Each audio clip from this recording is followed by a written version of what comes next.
ಎಲ್ರಿಗೂ ನಮಸ್ಕಾರ. ನಾನಿವತ್ತು ನುಗ್ಗೆಕಾಯಿ ಎಲೆಯಿಂದ ಪಲಾವ್ ಮಾಡ್ತಾ ಇದ್ದೀನಿ. ಇದು ಕಹಿ ಅಂತ ಅನ್ಕೋತಾರೆ, ಕಹಿ ಏನೂ ಆಗಲ್ಲ, ತುಂಬಾ ಚೆನ್ನಾಗಿ ಬರುತ್ತೆ. ಮತ್ತೆ ನಾನು ಇಲ್ಲಿ ಜೀರಾ ರೈಸ್ ಯೂಸ್ ಮಾಡಿಲ್ಲ, ರೆಡ್ ರೈಸ್ ಯೂಸ್ ಮಾಡಿದ್ದೀನಿ. ಅಂದ್ರೆ ಇದು ರಾಜಮುಡಿ ರೈಸ್ ಅಂತ ಸಿಗುತ್ತೆ, ಅದರಿಂದ ಮಾಡಿದ್ದೇನೆ. ನಾನು ಇಲ್ಲಿ 2.5 ಗ್ಲಾಸ್ ಅಕ್ಕಿ ತಗೊಂಡಿದ್ದೇನೆ.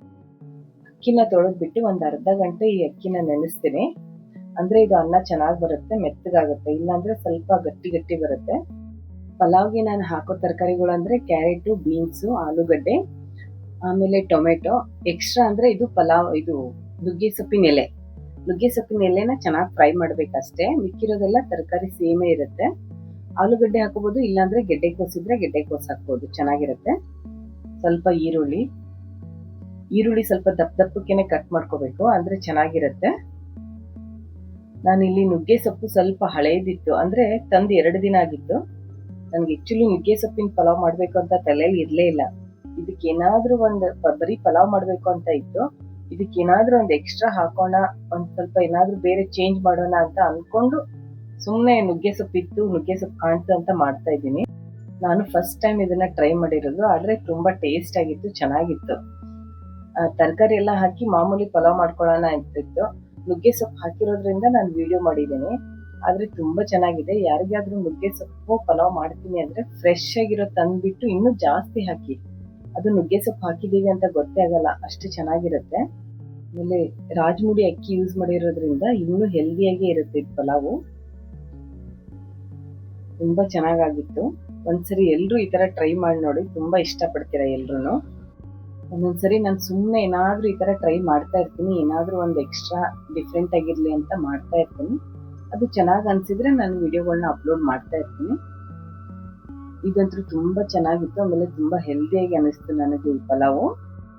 ಈಗ ಇದೊಂದು ಸ್ವಲ್ಪ ಬಟಾಣಿ ಹಾಕೊಂಡು ಇದೊಂದು ಚೂರ್ ಫ್ರೈ ಆಗ್ತಾ ಇರ್ಲಿ.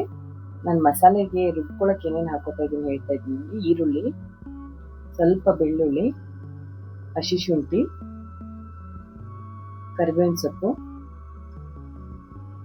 ಮತ್ತೆ ಸ್ವಲ್ಪ ಹಸಿಮೆಣಸಿನಕಾಯಿ, ಸ್ವಲ್ಪ ಕೊತ್ತಂಬರಿ, ಸ್ವಲ್ಪ ಕಾಯಿ ತುರಿ ಇದ್ರೆ ಹಾಕೊಳ್ಳಿ, ಇಲ್ಲಾಂದ್ರೆ ನಡೆಯುತ್ತೆ. ಅಂದ್ರೆ ಹಸಿ ಕೊಬ್ಬರಿ, ಆಮೇಲೆ ಚಕ್ಕೆ, ಲವಂಗ, ಏಲಕ್ಕಿ, ಆಮೇಲೆ 1-2 ಮೆಣಸುಕಾಳು, ಜಾಸ್ತಿ ಹಾಕೊಂಡಿಲ್ಲ ನಾನು. ಆಮೇಲೆ ಸ್ವಲ್ಪ ಸೋಂಪು, ಇವೆಲ್ಲ ಹಾಕಿ ನೈಸಾಗಿ ಪೇಸ್ಟ್ ಮಾಡ್ಕೊಂಡ್ ಬರ್ತೀನಿ. ಇದಿಷ್ಟಾದ್ರೆ ಸಾಕು. ಇದಕ್ಕೆ ತರಕಾರಿ ಎಲ್ಲ ಚೆನ್ನಾಗಿ ಬೆಂದಿದೆ. ಈಗ ಈ ಮಸಾಲೆ ಎಲ್ಲ ರುಬ್ಕೊಂಡಿರೋದು ಹಾಕಿ ಸ್ವಲ್ಪ ಫ್ರೈ ಮಾಡ್ತೀನಿ. ಮಸಾಲೆ ಹಾಕಿದ್ಮೇಲೆ ಸ್ವಲ್ಪ ಹೊತ್ತು ಇದನ್ನ ಚೆನ್ನಾಗಿ ಫ್ರೈ ಮಾಡ್ಬೇಕು. ಅಂದ್ರೆ ಆ ತರಕಾರಿ ಎಲ್ಲ ಮಸಾಲೆನ ಹೀರ್ಕೊಳ್ಳೋ ತನಕ ಫ್ರೈ ಮಾಡ್ಬೇಕು ಸ್ವಲ್ಪ ಹೊತ್ತು. ಆಮೇಲೆ ಈಗ ಇದಕ್ಕೆ ರೈಸ್ ಹಾಕಿನೂ ಸ್ವಲ್ಪ ಹೊತ್ತು ಹುರಿತೀನಿ. ಈ ಒಗ್ಗರಣೆ ಎಲ್ಲಾನೆ ಈ ಅಕ್ಕಿನ ಸ್ವಲ್ಪ ಹೊತ್ತು ಹುರಿತೀನಿ, ಯಾಕಂದ್ರೆ ಇದು ರಾಜಮುಡಿ ಅಕ್ಕಿ ಇರೋದ್ರಿಂದ ಸ್ವಲ್ಪ ಮೆತ್ತಗಾಗತ್ತೆ. ಅದಕ್ಕೋಸ್ಕರ ಇದನ್ನ ಸ್ವಲ್ಪ ಫ್ರೈ ಮಾಡ್ತಾ ಇದ್ದೀನಿ ಅಕ್ಕಿನ.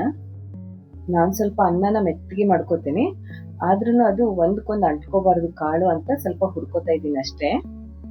ಇದಕ್ಕೆ ಸ್ವಲ್ಪ ರುಚಿಗೆ ತಕ್ಕಷ್ಟು ಉಪ್ಪು ಹಾಕೋತಾ ಇದ್ದೀನಿ. ಈಗ ಫಸ್ಟ್ ಟೈಮ್ ಯಾರಾದ್ರೂ ನನ್ನ ಯೂಟ್ಯೂಬ್ ಚಾನೆಲ್ ನೋಡ್ತಾ ಇದ್ರೆ ಸಬ್ಸ್ಕ್ರೈಬ್ ಮಾಡ್ಕೊಂಡು ನೋಡಿ. ನನ್ನ ವಿಡಿಯೋಗಳೆಲ್ಲ ನಿಮ್ಗೆ ಹೇಗೆ ಅನಿಸ್ತಾ ಇದೆ ಒಂದು ಕಮೆಂಟ್ ಅಲ್ಲಿ ತಿಳಿಸೋದು ಮರಿಬೇಡಿ. ನೀವು ಕಮೆಂಟ್ ಮಾಡೋದ್ರಿಂದ ನನಗೆ ಇನ್ನೂ ಇನ್ಸ್ಪೈರ್ ಆಗುತ್ತೆ. ನಾನು ಇನ್ನೂ ಹೊಸ ಅಡುಗೆಗಳನ್ನ ತೋರಿಸ್ಬೇಕಂತ ನನಗೆ ಇನ್ನೂ ಅನ್ಸುತ್ತೆ. ನಾನು ಆದಷ್ಟು ಸಿಂಪಲ್ ಆ್ಯಂಡ್ ಈಸಿ ಅಡುಗೆಗಳನ್ನ ತೋರಿಸ್ತಾ ಇರ್ತೀನಿ. ಅಂದರೆ ಜಾಬಿಗೆ ಹೋಗಿ ಬಂದ್ರೂ ಎಷ್ಟು ಬೇಗ ಅಡುಗೆ ಮಾಡ್ಕೋಬೋದು, ಆಮೇಲೆ ಈಸಿಯಾಗಿ ಹೇಗೆ ಮಾಡ್ಕೋಬೋದು, ಆಮೇಲೆ ಹೆಲ್ದಿಯಾಗಿನೂ ಇರಬೇಕು ಅಂತ ತೋರಿಸ್ತಾ ಇರ್ತೀನಿ. ನಾನಿಲ್ಲಿ 2.5 ಗ್ಲಾಸ್ ಅಕ್ಕಿಗೆ 7 ಗ್ಲಾಸ್ ನೀರು ಹಾಕೊಂಡಿದ್ದೀನಿ. ಅಂದರೆ ಸ್ವಲ್ಪ ಮೆತ್ತಗಾಗಲಿ ಅಂತ. ನಿಮಗೆ ಮೆತ್ತಗಾಗಬಾರ್ದು ಅಂತಂದರೆ ನೀವು 1 ಗ್ಲಾಸ್ಗೆ 2.5 ಗ್ಲಾಸ್ ಹಾಕೋಬಹುದು. ನಾನು ಇಲ್ಲಿ ನೀರು ಕಾಯಿಸಿಟ್ಕೊಂಡಿರ್ತೀನಿ ಫಸ್ಟೇನೆ, ಪಲಾವ್ಗೆಲ್ಲ ಹಾಕೋಬೇಕಂದ್ರೆ ಕಾಯ್ದಿರೋ ನೀರನ್ನೇ ಹಾಕ್ತಾ ಇದ್ದೀನಿ. ಆದಷ್ಟು ನಾವು ಮನೇಲಿ ಇದ್ದಾಗಲಾದ್ರೂ ಈ ತರ ಹೆಲ್ದಿ ಅಡುಗೆಗಳನ್ನ ಮಾಡ್ಕೊಂಡು ಊಟ ಮಾಡ್ತಾ ಇದ್ರೆ ಚೆನ್ನಾಗಿರುತ್ತೆ. ಆಚೆ ಅಂತೂ ಅನ್ಹೆಲ್ದಿ ತಿಂತಾನೆ ಇರ್ತೀವಿ. ಆಚೆ ಹೋದಾಗ ಅಂತೂ ಯಾರಿಗೂ ಬಾಯಿ ಕಟ್ಟಕ್ಕಾಗಲ್ಲ. ಒಂಚೂರಾದ್ರೂ ಟೇಸ್ಟ್ ನೋಡೋಣ ಅಂತೀವಿ. ಒಂದು ಸ್ವಲ್ಪ ತುಪ್ಪ ಹಾಕೋತಾ ಇದ್ದೀನಿ. ನನಗೆ ರಾಜಮುಡಿ ಅಕ್ಕಿದು ಪಲಾವ್ ಮಾಡ್ಬೇಕು ಅಂತಾನು ಮೈಂಡಲ್ಲಿ ಇರಲಿಲ್ಲ. ನಾನು ಆನ್ಲೈನಲ್ಲಿ ಜೀರಾ ರೈಸ್ ತರಿಸೋಣ ಅಂತ ಜೀರಾ ರೈಸ್ ತರಿಸ್ತಾ ಇದ್ದೆ, ಖಾಲಿ ಆಗಿತ್ತು ಅಂತ. ಅದು ಅಕ್ಕಿ ಬಂದ್ಮೇಲೆ ಅದನ್ನ ಪ್ಯಾಕೆಟ್ ಓಪನ್ ಮಾಡಿದಾಗ ಅದು ಜೀರಾ ರೈಸ್ ಇರಲೇ ಇಲ್ಲ. ಜೀರಾ ರೈಸ್ ಅಂತ ಅದಕ್ಕೆ ನಾವು 100 ರುಪೀಸ್ ಪೇ ಮಾಡಿದ್ವಿ. ಅದು ಜೀರಾ ರೈಸ್ ಇರ್ಲಿಲ್ಲ. ಅದು ಯಾವ ಅಕ್ಕಿ ಇತ್ತು ಅಂದ್ರೆ ರೇಷನ್ ಅಕ್ಕಿ ಇತ್ತು. ಅದರಲ್ಲಿ ಸಣ್ಣ ಸಣ್ಣ ಕುಳಾನು ಇತ್ತು. ಅದ್ ರೇಷನ್ ಅಕ್ಕಿ ಅಂತ ನಮ್ಗೆ ಎಕ್ಸ್ಪೀರಿಯನ್ಸ್ ಇರೋರಿಗೆ ಗೊತ್ತಾಗತ್ತೆ. ಎಕ್ಸ್ಪೀರಿಯನ್ಸ್ ಇಲ್ಲದೆ ಇದ್ದವ್ರಿಗೆ ಅದು ರೇಷನ್ ಅಕ್ಕಿ ಅಂತ ಗೊತ್ತೇ ಆಗಲ್ಲ. ಅದು ಚಿತ್ರಾನ್ನ ಪಲಾವ್ಗೆಲ್ಲ ಆ ಅಕ್ಕಿ ನಡೆಯೋದೇ ಇಲ್ಲ. ನಾವ್ ಅವಾಗ ಅದನ್ನ ಫೋಟೋ ಹೊಡೆದು ಅವ್ರಿಗೆ ಕಳ್ಸಿದ ತಕ್ಷಣ ಅವ್ರ ದುಡ್ಡು ವಾಪಸ್ ಕಳ್ಸಿದ್ರು. ಆದ್ರೆ ಗೊತ್ತಿರೋರಿಗೆ ಮಾತ್ರ ಅದು ರೇಷನ್ ಅಕ್ಕಿ ಅಂತ ಗೊತ್ತಾಗತ್ತೆ, ಇಲ್ಲ ಅಂದ್ರೆ ಗೊತ್ತೇ ಆಗಲ್ಲ. ಅದಕ್ಕೆ ನಾನು ಆನ್ಲೈನ್ ಅಲ್ಲಿ ಯಾವ ಐಟಮ್ಸ್ ತರ್ಸಕ್ ಇಷ್ಟ ಪಡಲ್ಲ. ಆಮೇಲೆ ಒಂದ್ಸರಿ ಈರುಳ್ಳಿ ತರ್ಸಿದ್ವಿ. ಈರುಳ್ಳಿನೂ ಅಷ್ಟೇ, ಅದು ತುಂಬಾ ಹಳೇದು, ಅದ್ರಲ್ಲಿ ರಸಾನೇ ಇರಲ್ಲ, ತುಂಬಾ ಡ್ರೈ ಆಗಿತ್ತು ಆ ಈರುಳ್ಳಿನು. ಒಂದೊಂದ್ಸರಿ ಅನಿವಾರ್ಯವಾಗಿ ಆನ್ಲೈನ್ ಅಲ್ಲೇ ತರಿಸ್ತೀವಿ. ಆದ್ರೆ ಅದು ಚೆನ್ನಾಗಿದ್ರೆ ಇಟ್ಕೊಳ್ಳಿ, ಚೆನ್ನಾಗಿರ್ಲಿಲ್ಲ ಅಂದ್ರೆ ಅದನ್ನ ರಿಟರ್ನ್ ಮಾಡೋ ತರ ಇದ್ರೆ ರಿಟರ್ನ್ ಮಾಡ್ಬಿಡಿ ಅವಾಗ್ಲೇನೆ.